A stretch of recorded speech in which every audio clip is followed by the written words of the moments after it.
Ben Shapiro, जो कि American conservative political commentator है, उनसे एक बार एक लड़के ने पूछा कि मान लो अगर तुम एक पेंसिल की फैक्ट्री के मालिक हो और मैं उस पेंसिल की फैक्ट्री में एक मजदूर हूं। तुम सारी मशीनरी खरीद सकते हो, सारे रॉ मटेरियल्स खरीद सकते हो, लेकिन मेरे जैसे मजदूरों के बिना तुम पेंसिल्स नहीं बना सकते। बस तुम्हारे पास रॉ मटेरियल ही होगा, जैसे कि लकड़ी, येलो पेंट, ग्रेफाइट और रबड़।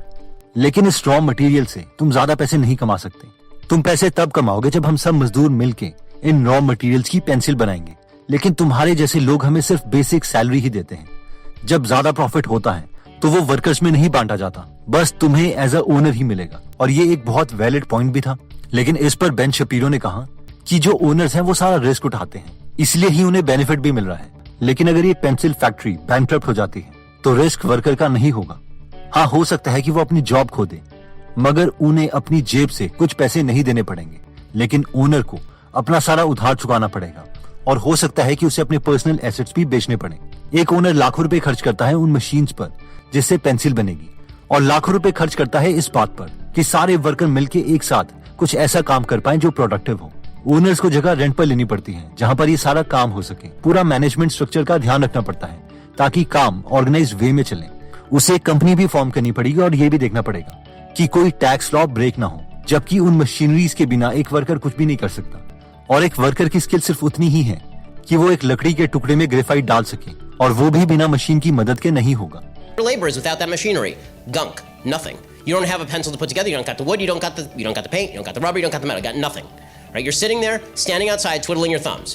It required somebody to invest. Who do you think put more in? The guy who spent millions of dollars buying all the machinery, leasing the place, making sure there was a management structure, doing the LLC formation, making sure all the tax code was in compliance, or you standing outside because you can stick a piece of graphite into a piece of wood? अब ये conversation obviously एक typical socialist और capitalist की लग रही थी, but still ये conversation हमें एक जॉब और एक बिजनेस का ओवरव्यू दे सकती है। तो सबसे पहले बात करते हैं जॉब और बिजनेस में डिफरेंस की in terms of security and risk. हम में से मैक्सिमम मिडिल क्लास लोगों के पेरेंट्स का एक ही सपना होता है, बस हमारे बेटा या बेटी की सरकारी जॉब लग जाए। अगर ऐसा हो गया तो उनकी आधी टेंशन तो खत्म हो जाती है, क्योंकि उन्हें लगता है कि चलो कम से कम इनकी जिंदगी भर बेसिक नीड्स तो कवर हो ही जाएंगी। लेकिन जब हम देखते हैं कि हमारे जैसे यंगस्टर्स कंपनी खोल रहे हैं और उन्हें बहुत ज्यादा फंडिंग मिल रही है, फॉर एग्जाम्पल मीशो की वैल्यूएशन 14,000 करोड़ है, फार्मा इजी की वैल्यूएशन 10,500 करोड़ है, क्रेड की वैल्यूएशन 15,000 करोड़, ग्रो की वैल्यूएशन 7,000 करोड़, शेयर चैट की वैल्यूएशन 15,500 करोड़, गपशप की वैल्यूएशन 11,000 करोड़, चार्ज भी 10,000, अर्बन कंपनी 15,500। जहां देखो इंडिया में यूनिकॉर्न्स बन रहे हैं, यानी ऐसी कंपनीज बन रही है जिनकी वैल्यूएशन 7,000 करोड़ रुपए से ज्यादा है। फिर हमें लगता है कि क्यों यार हम 50,000 की जॉब करें जब इतनी अपॉर्चुनिटीज हैं मार्केट में। अब इस आर्ग्यूमेंट में कुछ प्रॉब्लम है। सबसे पहली प्रॉब्लम तो ये है कि मैक्सिमम लोगों को ये लगता है कि कंपनी जितने की बिकती है उतने रुपए कंपनी के ओनर्स को मिलते हैं, विच इज नॉट ट्रू। आइए हम फ्लिपकार्ट का एग्जाम्पल लेते हैं। तो हम में से काफी लोगों को इसकी बेसिक स्टोरी का पता ही होगा।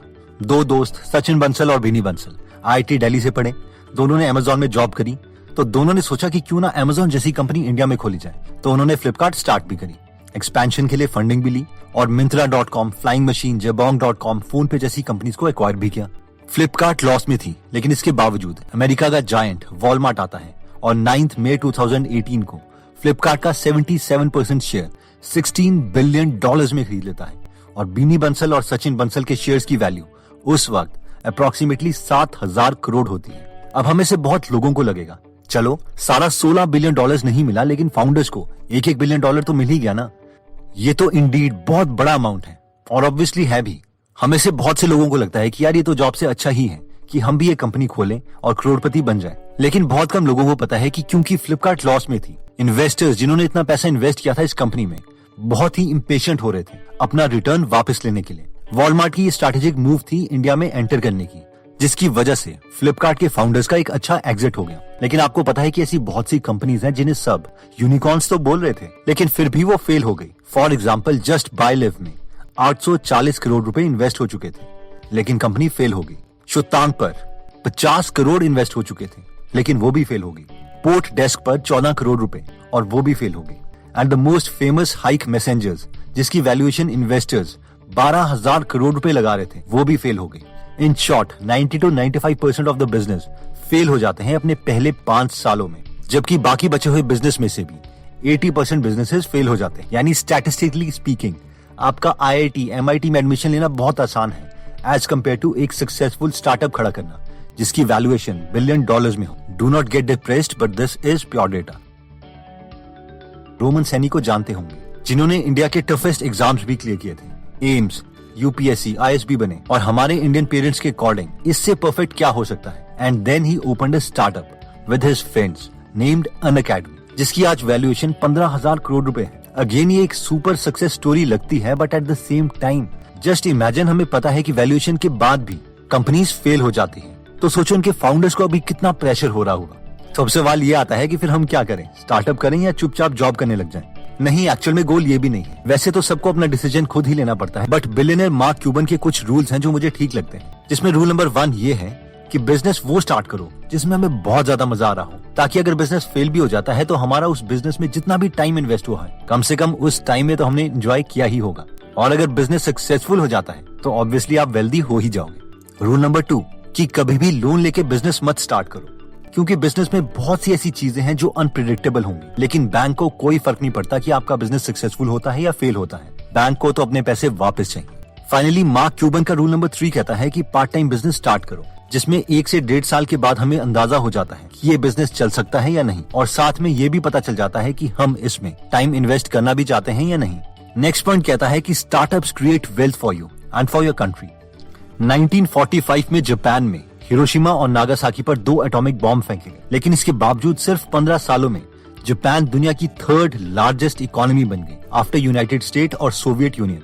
1945 के बाद सबसे पहले जापान में शुरू हुआ इंक्लाइंड प्रोडक्शन मोड, जिसका मेन गोल था कि रॉ मटेरियल की प्रोडक्शन की जाए, जैसे कि स्टील, कोल और कॉटन। एक टाइम था जब जापान को चीप कॉपीकैट प्रोडक्ट्स बनाने वाली कंट्री के रूप में देखा जाता था, लेकिन फिर मोरिता सोन आए, जो कि सोनी के फाउंडर थे। उन्होंने सोनी का मिशन सेट किया कि वो जापान में इतने अच्छे प्रोडक्ट्स बनाएंगे कि लोग जापान को क्वालिटी के नाम से जानेंगे। उनका ये मिशन नहीं था कि सोनी का प्रोडक्ट अच्छी क्वालिटी के लिए जाना जाए, बल्कि वो चाहते थे कि जापान क्वालिटी के नाम से जाना जाए। और इन कंपनीज सोनी, टोयोटा, होंडा ने भी काफी कंट्रीब्यूट किया अपने देश की इकोनॉमी को बढ़ाने के लिए, जबकि कहीं ना कहीं हम लोग इंटरनेशनल सोच नहीं रख पाते। बहुत ही कम कंपनीज हैं, इन्फोसिस, TCS, विप्रो एक्सेट्रा को छोड़कर हम सब अपनी कंट्री में ही सिमट कर रह जाते हैं।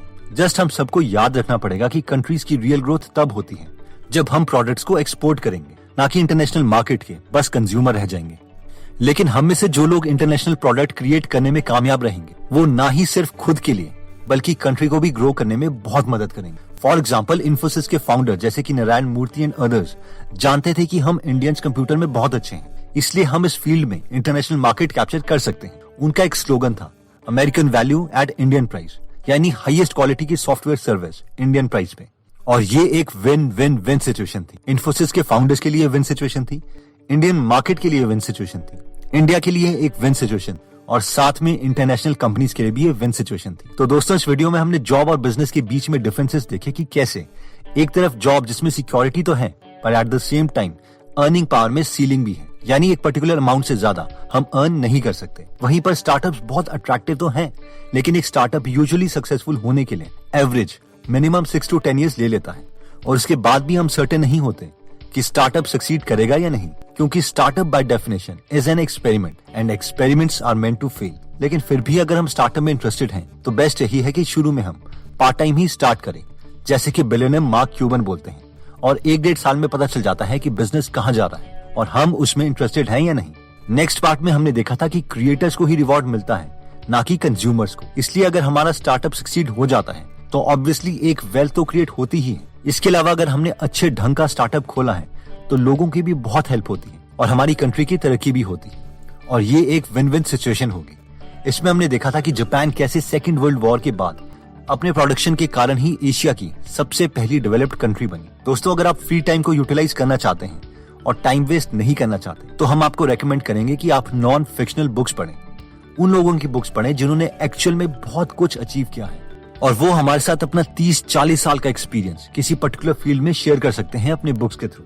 अगर आपको लगता है कि एक बुक लंबी होती है या फिर वो इंग्लिश में होती है, तो डू नॉट वरी, आप गीगल ऐप डाउनलोड कर सकते हैं, जहां पर 140 से ज्यादा बुक समरीज हिंदी में फ्री में अवेलेबल है, और हर हफ्ते हम एक बुक समरी इसमें ऐड करते रहते हैं। तो अगर आप इस एप्लीकेशन में इंटरेस्टेड हैं, तो उसका लिंक हम डिस्क्रिप्शन और फर्स्ट कमेंट में दे देंगे। ये ऐप दोनों iOS और एंड्रॉइड में अवेलेबल है। एनीवेज दोस्तों, अगर आपको लगता है कि ये वीडियो आपके किसी फ्रेंड या फैमिली मेंबर के काम आ सकती तो ये वीडियो उनके साथ जरूर शेयर करें। अगर आप ऐसी नॉलेजेबल वीडियोस मिस नहीं करना चाहते तो सब्सक्राइब करने के बाद बेल का बटन दबाना मत भूलिएगा। आप कमेंट करके ये भी बता सकते हैं कि आप नेक्स्ट वीडियो किस टॉपिक पर चाहते हैं। जल्द ही हम आपसे दोबारा मिलेंगे। जय हिंद।